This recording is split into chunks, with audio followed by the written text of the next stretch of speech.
everybody, Ryan Medore here, and welcome back to another lesson. And today we are going to talk about descending triads. This is something that I think a lot of people struggle with. So many players that I talk to kind of talk about how they see something in an ascending fashion on the neck, but descending intervals is a little bit tricky. So we're going to talk about that today and also do some fun triad practice. So if you want to get tab or notation for this exercise in this lesson, please head over to my Patreon page and you can find it there. And you'll also be supporting what we do here at this channel. And in the meantime, we're going to talk a little bit about triads, different positions to play them, and like learning our fretboard a little bit. So let's get into it.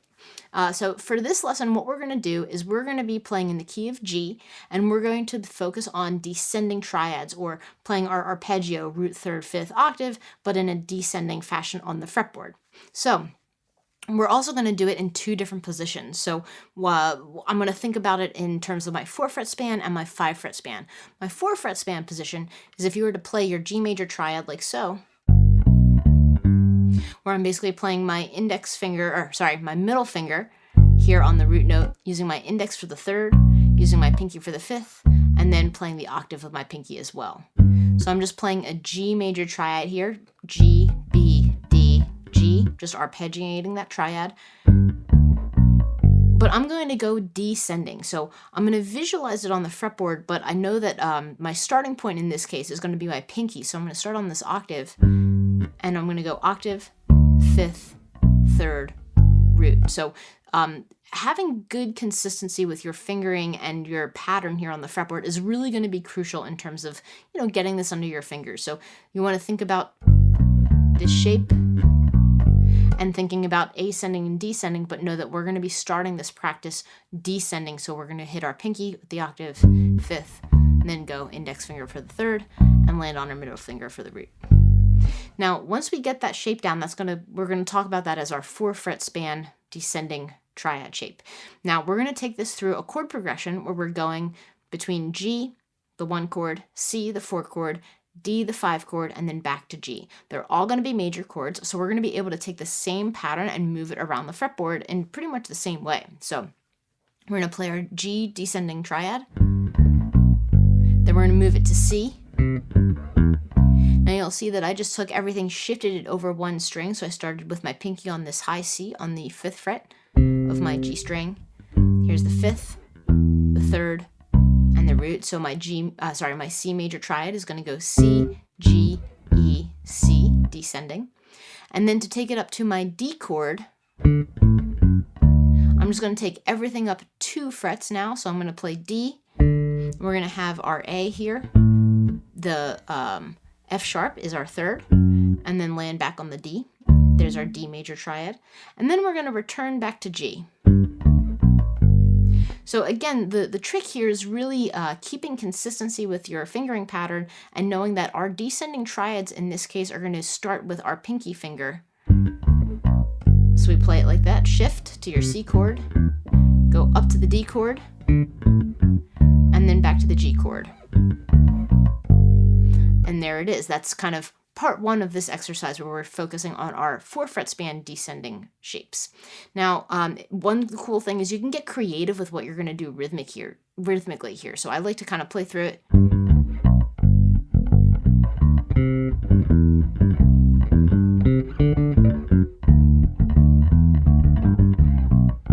You can hear I can kind of bounce around a little bit. I don't have to necessarily play the triads in exactly the same way. I can kind of, do multiple attacks on certain notes or change the order. This is where you get to be a little bit creative. So once you're comfortable doing that in your 4-fret span shape, let's shift and play it with our 5-fret span shape. So this time, instead of using our shape like that where we're thinking about our middle finger as the starting on the root, we're now going to shift and cover a distance of 5 frets on our fretboard, and we're going to use our index finger for the root note of G. We're going to find this B here on the 7th fret of our E string. So instead of going like this for root third, we're going to find root third on the same string. So I'm jumping from my index finger on the 3rd fret to my pinky on the 7th fret. That's our 5-fret span. And then I can use my middle finger for the fifth and the octave here, or I could use my index finger. So I would do whatever is more comfortable for you. Know that it's great to be able to do both, to have a little bit of flexibility, and that the choice to use one or the other is really going to be dependent upon the way you're constructing a line and where you're moving around and what's coming next is as part of your bass line. But I like to do both, where I go index, pinky, middle, middle, as well as practice index, pinky, index, index. Just having that flexibility is great. But for now, we're primarily going to focus on using our middle finger for the fifth and the octave. And again, since we're focusing on descending triads, we're going to start there. So we're going to start with our middle finger on the octave, the fifth, pinky on the third, landing on the root with our index finger. There's our shape. Now we're going to move it through our chord progression. So we just played the G chord. We're going to go to the C chord and lo and behold, do the same exact thing. One string over. Then we're going to take it up to our D chord and play it like so. So when you go up to that D chord, know that you're going to be starting on this D, the 7th fret of our G string. And there's our descending triad shape. And then we're going to just return back to G. And there it is. So as you can see, I can kind of play through it like this, get the shapes under my fingers, and then if I want to add a little fun,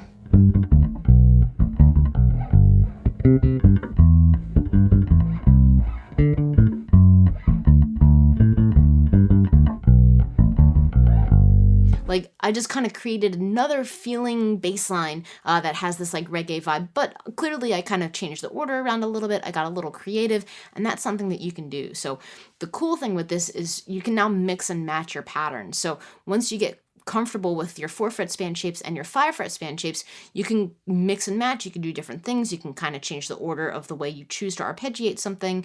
And there's a lot of freedom here. So what I urge you to do is get these shapes under your fingers, play through the chord progression, and then see what kind of mixing and matching you can do. And if you want to be really bold, you can kind of change the chord progression as well. So instead of going 1, 4, 5, 1, meaning G, C, D, back to G, you can maybe go 1, 4, 1, 5, where you're going a bar of G, a bar of C, a bar of G, a bar of D, and you can again play with all these different patterns, and that's where you get creative. That's where you start to improvise and really make some cool choices. So I hope you enjoyed this, and I hope that it serves as a great exercise for you to play as you pick up your bass this week. And happy practicing, everybody. Keep it groovy.